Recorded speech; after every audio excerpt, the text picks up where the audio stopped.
Okay, we're going to get started, and I'm wondering if I need to use the microphone or not. Can you hear me in the back? I have a loud voice, and I'm noticing that this must be a Lutheran group. There is nobody sitting in the front row. So that's great. It's also true in Jewish synagogue. Yeah. Okay. All right, well, my name is Chuck Swanson. I've been a long-time member of this church. I have a background in physics, math, and computer science, but I've never worked in astronomy, but I've liked astronomy all my life. So in retirement, I decided to make astrophysics a hobby. So, and it's a great time to be interested in astronomy because of all of the discoveries made by telescopes, especially the space telescope. So in 2016 I had a course, or we put together a course called Cosmos and Faith, where we looked at findings of the Hubble telescope. That's been around for 25 years or more.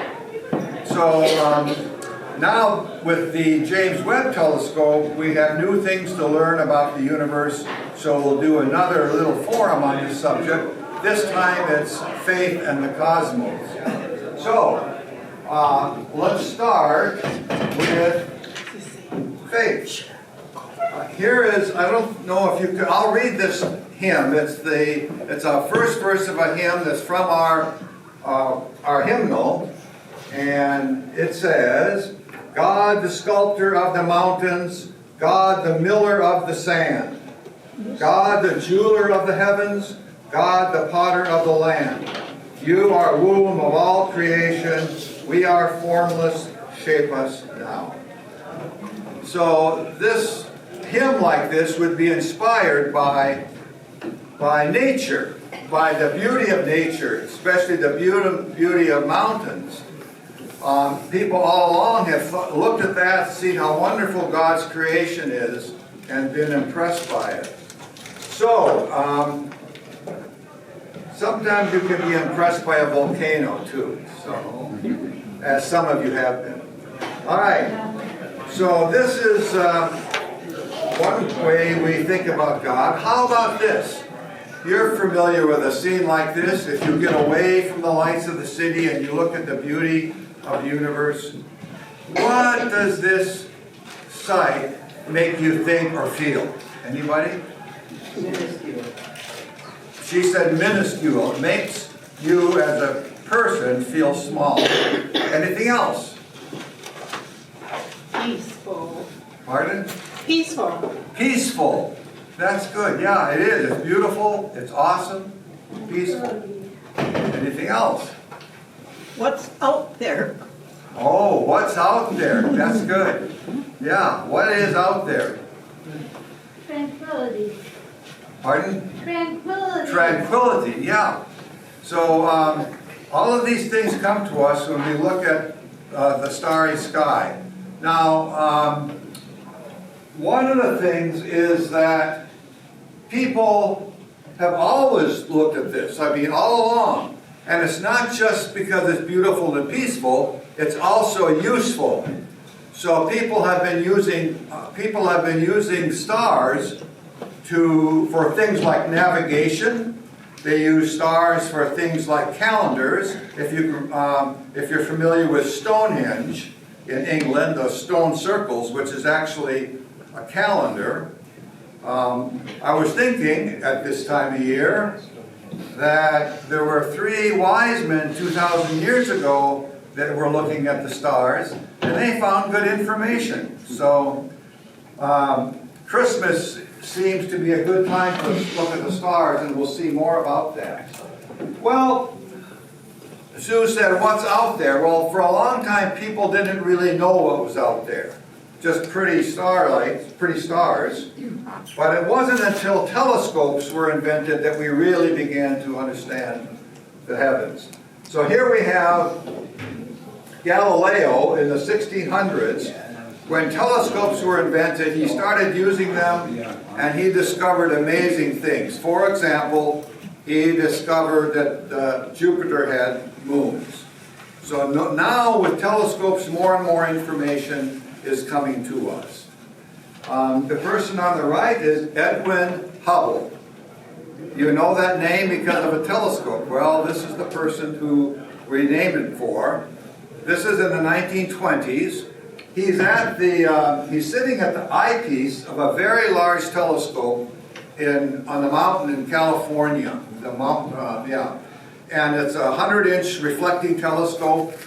He's looking at the eyepiece, so he's seeing through with his own eye what the image is being brought through the telescope. They don't do that anymore, and not just because the Webb telescope is a million miles away. The images from telescopes now are recorded electronically. Anyway, Hubble was a very, very famous astronomer. He made several major discoveries, one of which we'll talk about more maybe next week, but he discovered that the universe is expanding, and that's an important fact about astrophysics. The other thing he did was he used a telescope to look at this little patch of light that was in the sky. People didn't know what that little patch of light was. But with large telescopes, it turned out he saw this, the Andromeda Galaxy. So this galaxy then was not among all the other stars that he was looking at. It was far, far away. So one thing to know about the Andromeda Galaxy, it looks very much like the Milky Way. If we were at Andromeda looking back at our galaxy, the Milky Way galaxy, it would look pretty much like this. Now here's some interesting things. We want to know how far away is this galaxy. Well, in astronomy, distances get to be really big, far. So we measure them. Oh, go back up a second. We know, you perhaps know, that the speed of light is constant. It's finite and constant. It's fast, 186,000 miles a second. It's fast, but it's still constant. That means light emitted by an object far away is going to take time to get to us. In that sense, this is like a time machine because we're looking back. When we see an image like Andromeda, we're actually seeing as it was a long time ago. So how far away is Andromeda? Well, we measure distance. One way to measure distance is called a light year. How far can you go at the speed of light in 1 year? 186,000 miles a second for a whole year? That's a long way. Andromeda is 2.5 million light years away. That's a long time, long ways away. Now here's the fun part. Andromeda is our nearby neighbor. There are some other galaxies here. I think this one is done. This is the galaxy. There's 2 or 3 other galaxies. This is called the local group. This is our neighborhood. And it took 2.5 million years for that light to get here. So that's, when we talk about astronomy, the distances, the numbers just get to be huge. Astronomical. They're astronomical. Okay, so that's the Andromeda Galaxy. Now, along comes the James Webb Telescope.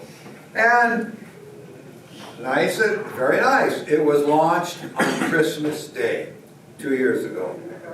And the picture of it you may be seeing, the telescope is just a 6-meter wide array of these lenses, and the silver thing is a shield. It's in orbit around the sun, like the Earth is around the sun, and it's cold out there, almost absolute zero.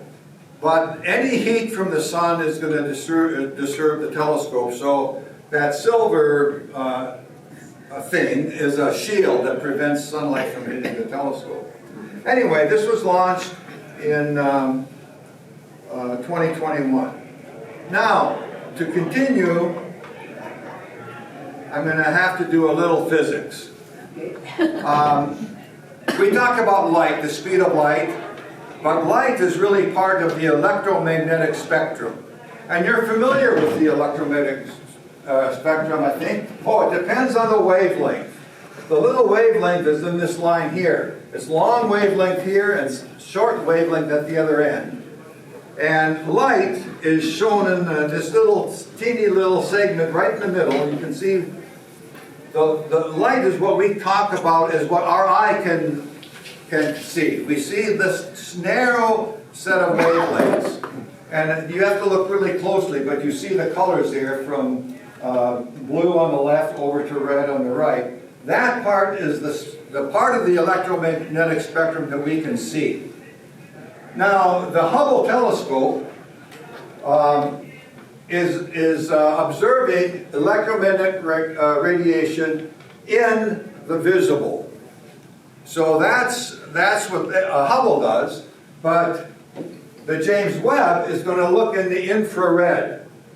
And there's reasons for that. These celestial objects are emitting radiation throughout the whole spectrum. And so the Webb telescope is looking into the infrared. We're also familiar with microwave radiation that can cook your hot dog. Radio waves we can listen to Christmas carols on our radio. But the James Webb telescope is going to be in the infrared. And there are reasons for that we may talk about. So let's look at some images then from the Webb. So here's Jupiter, but now we're looking at infrared.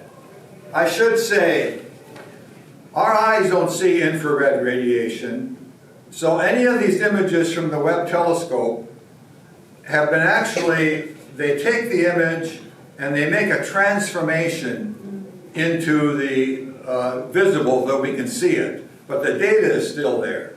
In any case, here's the infrared image of Jupiter, and it's showing some things that we might not see in the visible. You can see in the lower right, that's the great red spot. It doesn't look red here, but it is. The white areas are reflecting off of clouds. There are two moons of Jupiter. There's that bright dot way to the left, and then between that dot and the Jupiter, there's another tiny dot, and it looks like there's a little ring. So these are interesting. But now look at the blue glow. And there's kind of a blue glow, more prominent at the north, let's call it the north and the south poles. There's something similar on Earth. What is it? What's? Atmosphere. Okay, no, something visible on Earth. The sky. The sky. Atmosphere.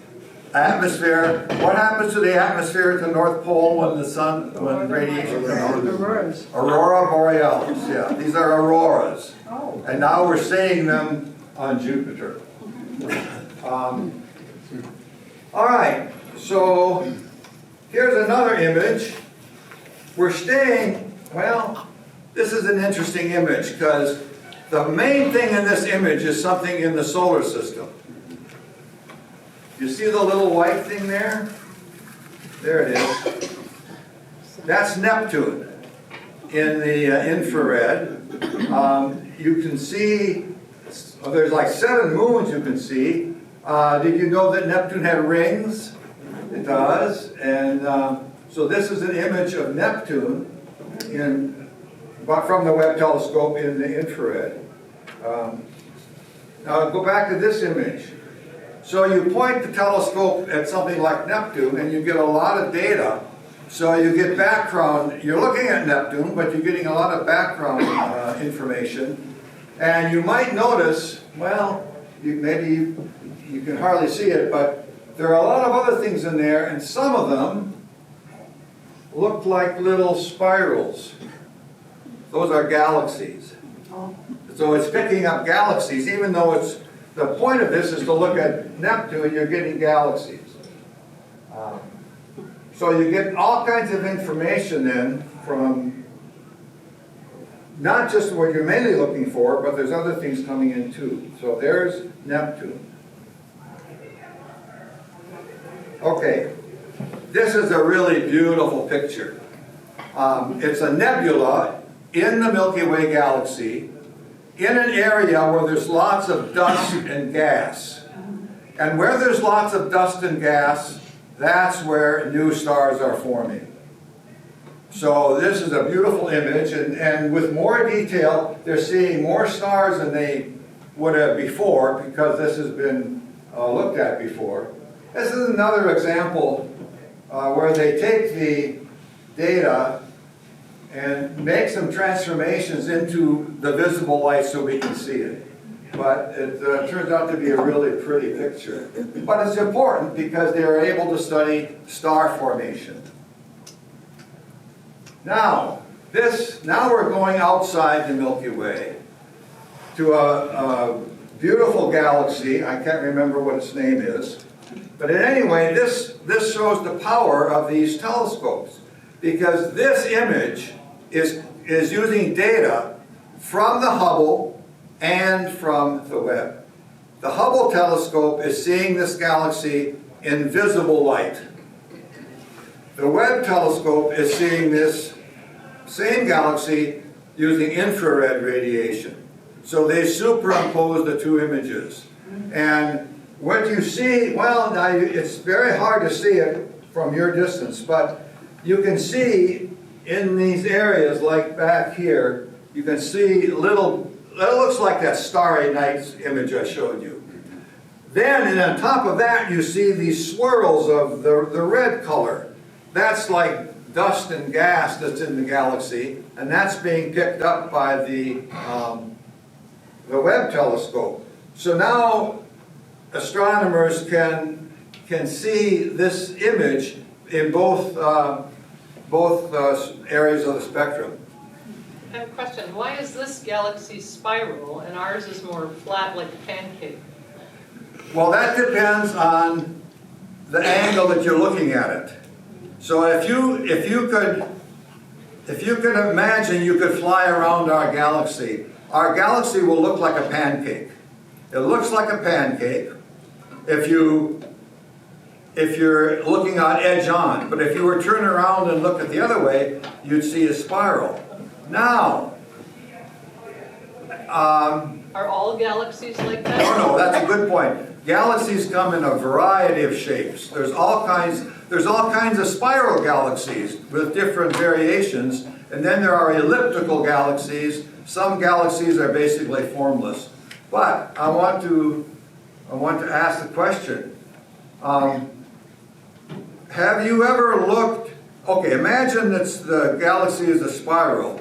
Have you ever looked right into the heart of the galaxy, right down the middle of that spiral? Have you? Yes, you have. What did you see? The sun. What did you see? You looked up in the sky and It's the Milky Way. you saw the Milky Way, which is this band of stars, because you're looking right into the heart of the galaxy. But then away from that, you're looking out of the spiral where it's not. I'm not saying this very well. But if it's a pancake, if you're looking in the pancake, you're sitting in the Milky Way, and if you're looking the other way, it won't be as many stars. So anyway, our galaxy does look like this. Now we're looking at a galaxy from the top. It just happens to be that way. Other galaxies you look at in the sky are going to look like a line. Okay? Anyway, this gives us a view of this galaxy in both of these wavelengths, which provides more information for the astronomer. Here's another. This is nice because it's pretty. Yeah. Are they all rotating? Spiral galaxies are rotating. That's why they get the spiral. They're rotating, so it spirals that way. And I don't know that they have to all rotate the same direction. But yes, that's what's causing it. This one, well actually we're looking at 3 or 4 galaxies here. But this one has got an interesting shape. It shows you, it's kind of flat too, but it's interesting. And the caption that I read when I saw this image said, the big galaxy is the shape it has because it's the result of a collision with other galaxies a little time in the past, right? 400 or 500 million years ago. So again, this is a beautiful image from the Webb. Now, this image, this is, let's say, the most dramatic image from the Webb telescope. Now, the Hubble telescope had an image like this too, but Webb does it better and farther away. This is called a deep field image. What they did this with Hubble, and now they're repeating it with the Webb. They pick a tiny area in the universe where they don't think there is anything. They had never seen anything there before. And they say, what happens using the very powerful new telescope? Let's just point it out there and see what we see, right? Maybe we'll find nothing. So they take the image and they do this, you know, this is they turn the telescope and they leave it on for a long time, days or months, right, to gather the data. And they come up with an image like this. And what they find is a huge number of objects, many of them are galaxies. If you get a chance, you know, bring this image up on your computer and look closely, you'll see lots of galaxies, but they are different shapes, so you see a variety of shapes. Some of the things that are most interesting about this is these are some objects that are the farthest away that we've ever seen. Now we have to talk about the Big Bang. And that's going to be the subject of next week's forum. But the Big Bang is essentially the beginning of the universe. And we know when that is. 13.8 billion years ago. How do we know that? Well, the universe is expanding. We can watch how it's expanding.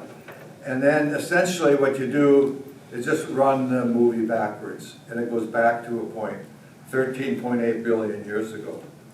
So we're looking at stars, and remember, galaxies are a collection of stars.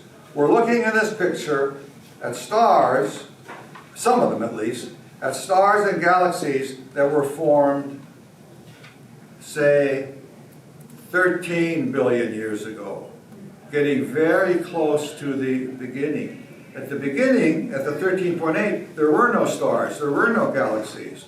Actually, some of these galaxies can go back like 13.4 billion years. So there were stars and galaxies, but then 13.8 billion years ago, there were none. So that period between the beginning and when we're seeing these galaxies, that's when the very first stars were formed. We'll call this first light. There were no stars before, and now they're formed. And guess what? The astronomers want to know how that happened. They want to know how stars and galaxies were formed just after the Big Bang. With the Webb telescope, they're getting closer to the point where they can see the stars that are being formed at that time. And this is one of the, I mean, obviously there's many things we're looking at with the Webb telescope. But to see the very first stars, and what would they be like? They would be different from the stars we see now. Back then, those stars would be mostly hydrogen, because that's all there was. Later, stars can be formed out of dust that has all the other elements.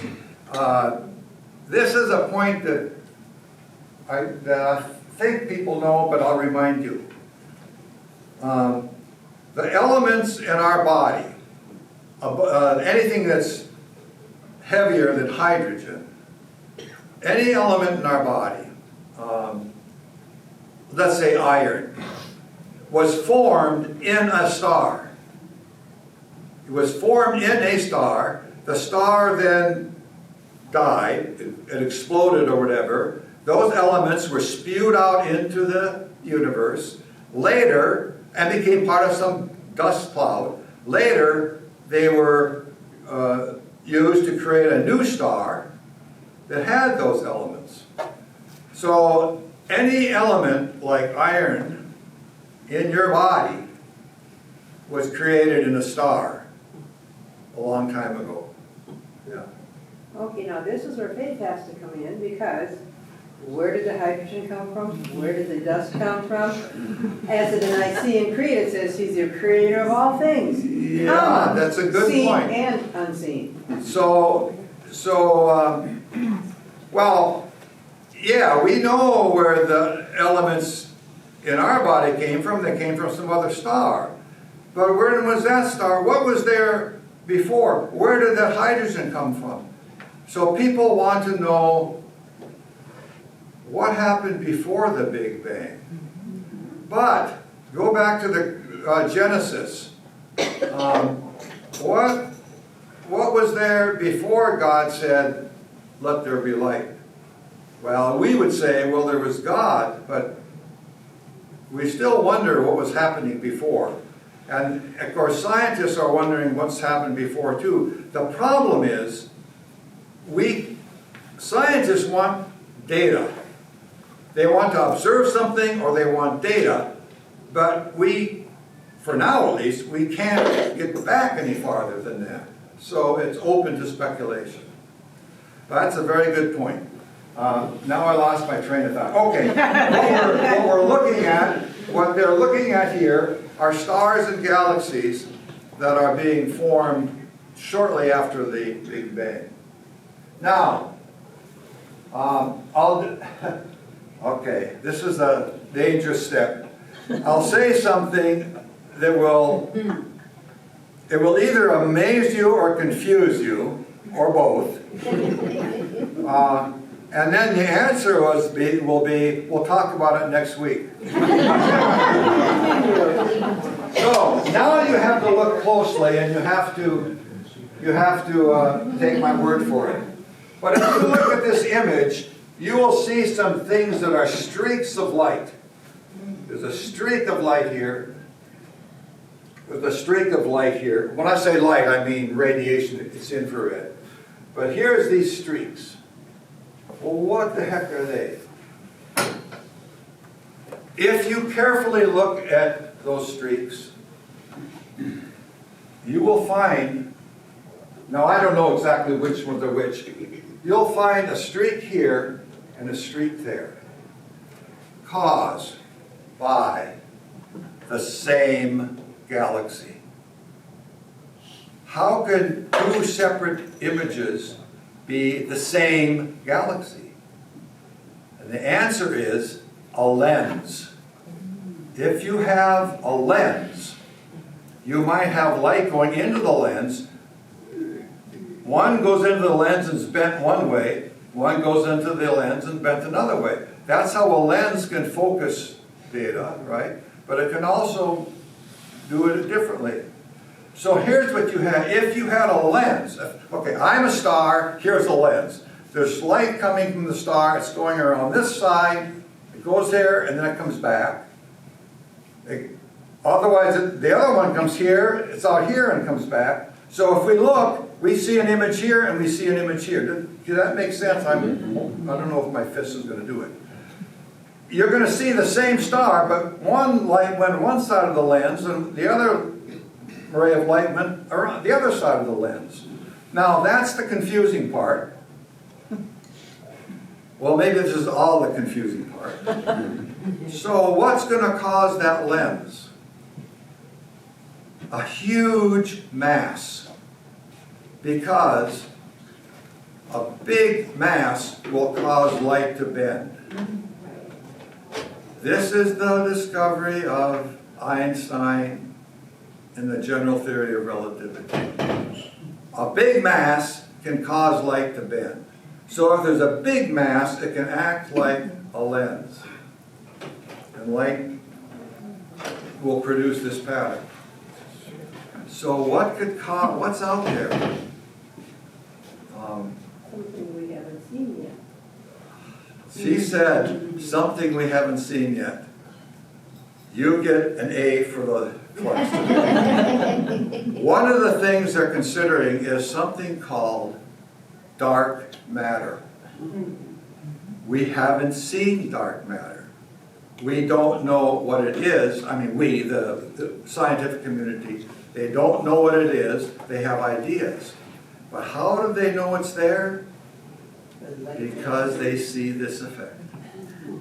Another thing that could cause light to bend, big mass, would be a large black hole. But this is evidence for dark matter.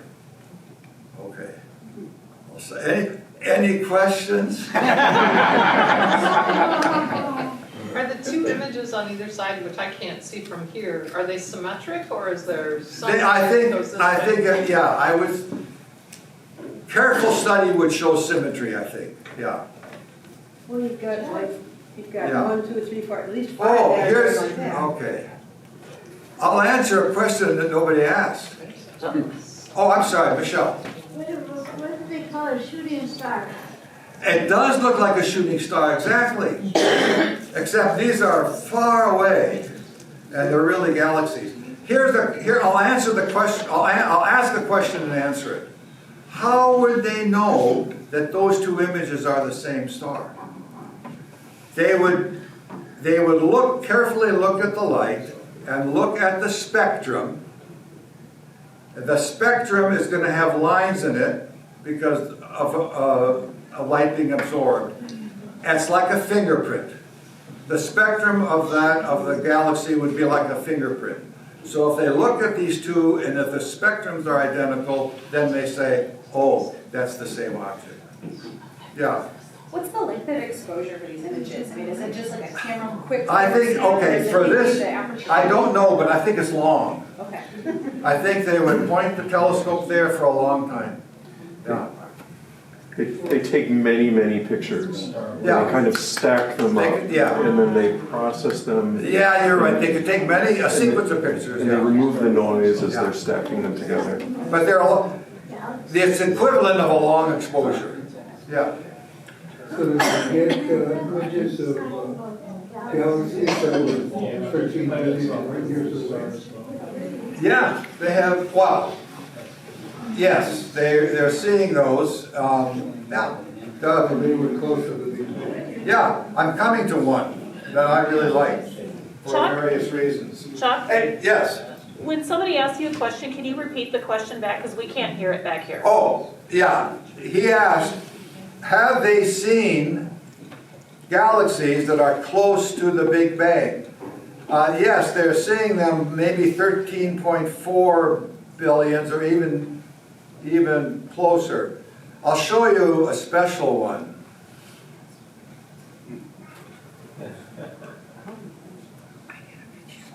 Now, this is Maisie's galaxy. For those of you who know Sue and me, Maisie is the name of our granddaughter. And the images I'm showing you were taken maybe a year ago. I mean, they've been published and everything. I wanted something more recent. So I just went online and looked for images from the Webb telescope. And this one came up. It's called Maisie's galaxy because the astronomer who discovered it had a 10-year-old daughter named Maisie.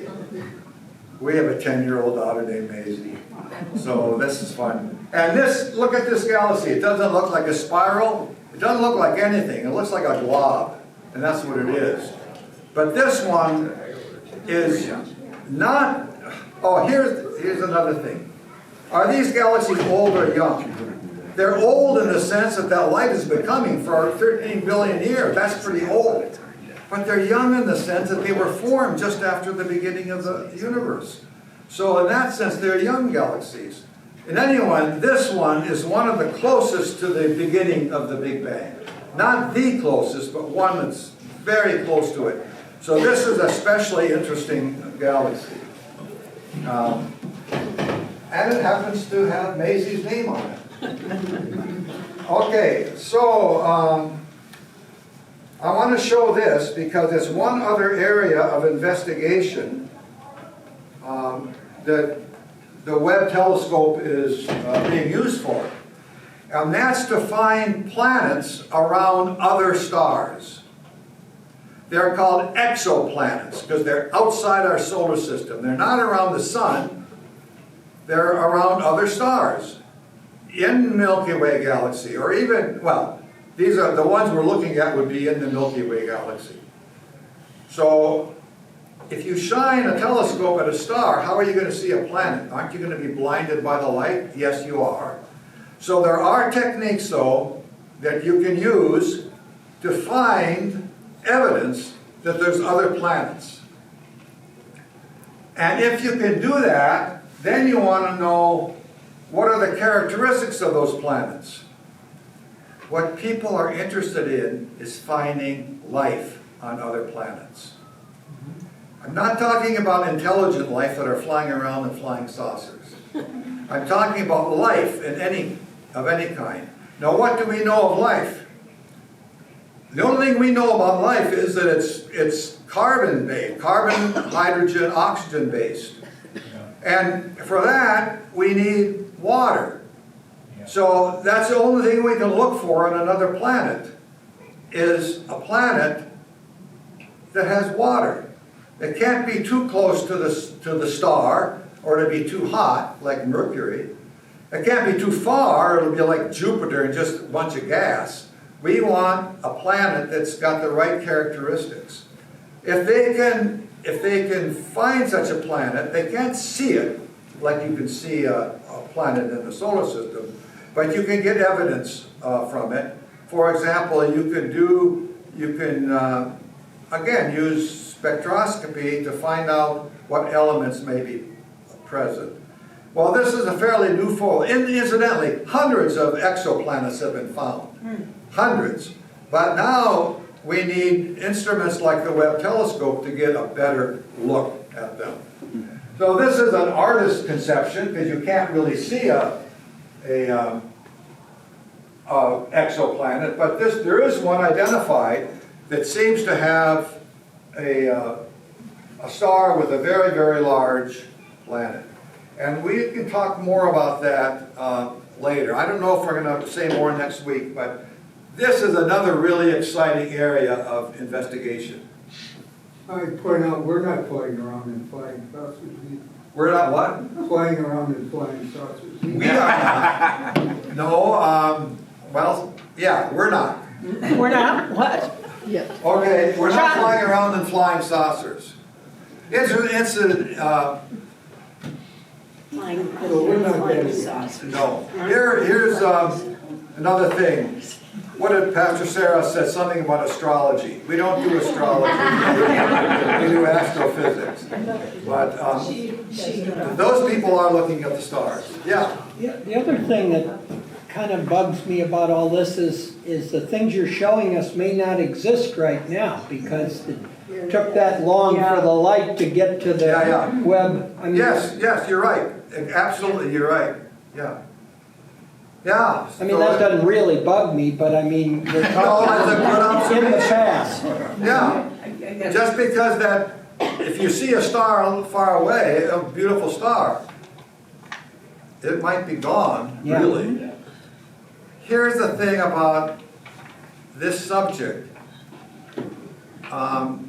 Time becomes somewhat uncertain, right? And for many different ways. But it's a good point, a very good point. Okay, now. I have a question. Yeah. The thing is, you say light years, but in order to measure light years, you could have to bounce something off that planet or whatever and come back to you. So if you don't know, if you can't bounce anything off it, how do you know how far away? How do you know how far away it is? Yes. He's asking the question, how do you know how far away? Okay. The answer comes from looking at the spectra. I have to do a short answer. Will, help me. Short answer. If you look at the light from a distant object, say a distant planet, the light a planet, it's going to be bouncing off the planet, or if it's a star, it's going to be coming at you. Let's say there's light coming from a star. As the light, I'm going to go to photons now.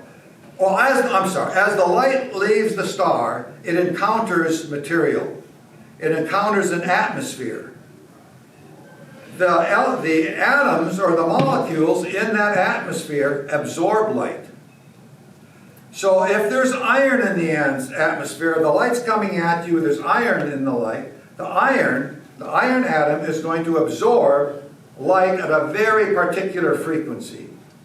So when the light comes to us and we look at it carefully with a spectroscope, you will see lines. You'll see several lines, spectral lines, that they identify that that element is in that's coming from that star. That's how we know what the stars are made of. That's how we know what planets are made of. That's how you identify. Now, bear with me. Okay? Let's go back to Earth and imagine something you've all experienced. You're standing on the side of the road and the ambulance is coming toward you with the siren on. And as it goes by you, what happens to the sound? Changes. It changes. Yes. Thank you. It changes. Why? Because when it's coming at you, the sound waves are being contracted. And when it goes away from you, the sound waves get longer. So it's the wavelength changes. The same thing happens with light. If you look at a star and you measure the spectrum, if the star is going away from you, those lines, you can still recognize the lines because they come in groups, but those lines are not where they would be normally. They'd be shifted towards the red if it's going away from you, toward the blue if it's coming toward you. That's how we know that the universe is expanding. You measure what the shift is. This is called Hubble's law. He figured it out. If you measure how far they shifted, and you know Hubble's constant, now you know how far away it is. That's how you know how far away it is. Was there time before the Big Bang? That's next week. Maybe next week. We don't know, but there are theories about that. We're going to talk about the Big Bang next week. But I want to get to this is the thoughtful part. We have a few more minutes. So that's the science. That's the cosmos part. What about the faith part? Well, we've been talking about the faith part a little bit. But here are some questions I thought of. I'll go with the first one. Can you think of the earth as your home? What's your address? Is Earth part of your address? Yes. How about the solar system? Yeah, eventually. So okay. Now look at the second question. Does it matter to you that that Andromeda galaxy exists? Does it have anything to do with your faith? Now the answer that some of these things may have nothing to do with faith. They might be extremely interesting, but they have nothing to do with faith. But could it, or does it? Is there any sense that it might? Anything. Well, God made us humans. Humans are inquisitive. We want to know why. Therefore, He puts those things out there for us to question and find answers. All right. Thank you, God. She said, God gave us all these things that we can ask, that to satisfy our curiosity, we can ask questions that we can explore. Jesus is out there. Jesus is out there. Very nice insight. What does it mean for Jesus to be out there, though? But that's a good point. Very good point. Yeah, so do these discoveries have anything to do about how we understand God? I mean, we don't have to get these answered in the next 30 seconds. These are things to ponder, right? One of the things, to me, the obvious thing is that they show the grandeur of God. We saw a mountain at the beginning. Mountains inspire us. Then we had the sun and the moon. Then we had planets. Then we had Andromeda Galaxy. Now we have, holy smokes, we have galaxies near the beginning of the Big Bang.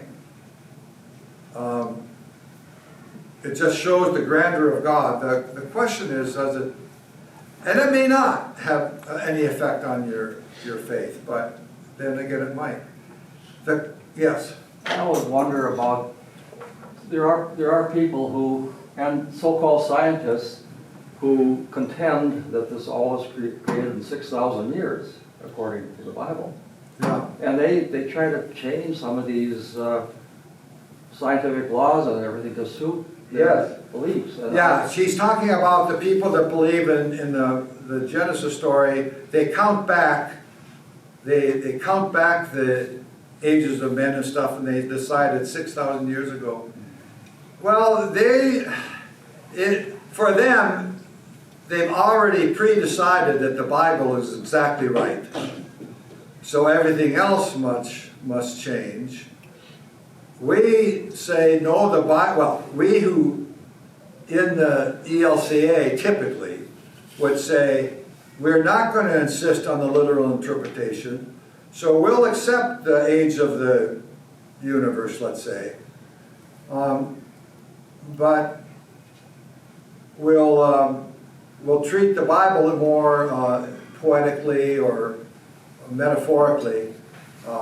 But people have noted, Big Bang and creation is next week's forum, so come back. People have noticed that there are similarities, not close similarities, but there's similarities between the creation story in the Bible, between this creation story, between creation stories from other people like Native Americans.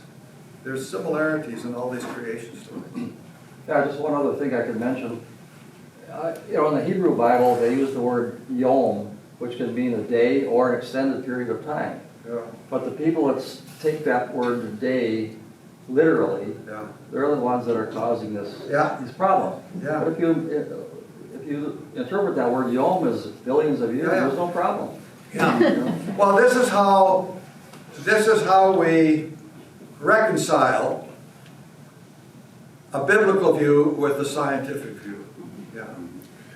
Okay, I went to Augsburg, that little old Norwegian Lutheran college up the road there, and it's kind of tough because, we had to hear things at chapel 4 days a week and all this kind of stuff. And then there was the one day that the biology professor got to do the chapel talk. And this has stayed with me ever since then. Science tells us how. God tells us why. Yeah, that's good, yeah. Okay, yes, last question. So you said that we have to reconcile science with theology, but the other thing is we can take, if we know for a fact and we look at these things and we take them as facts that the galaxy or that the universe is 13.8 billion years old, how does that change our theology? So how do we incorporate that into our theology or evolution? Yeah, if we that's take that the as question. yeah. And not just reconcile it. And does it matter if we reconcile? It does to some people and it doesn't to others. We just live with it. All right, so we started. Think about these topics. We'll close with this. Now you can't read this, but this is Psalm 8. Here, I'll read it. O Lord, our sovereign, how majestic is your name in all the earth.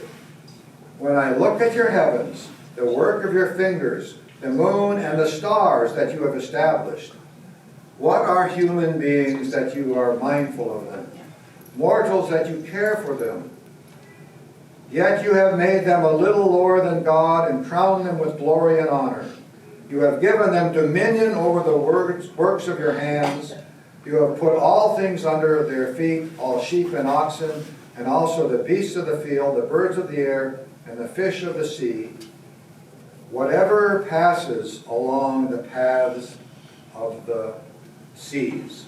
O Lord, our sovereign, how majestic is your name in all the earth. Now, I'll give you a preview. Next week it's called The Big Bang and Other Mysteries of the Universe. One of the most significant discoveries in all of science happened 25 years ago. Come and hear what that is.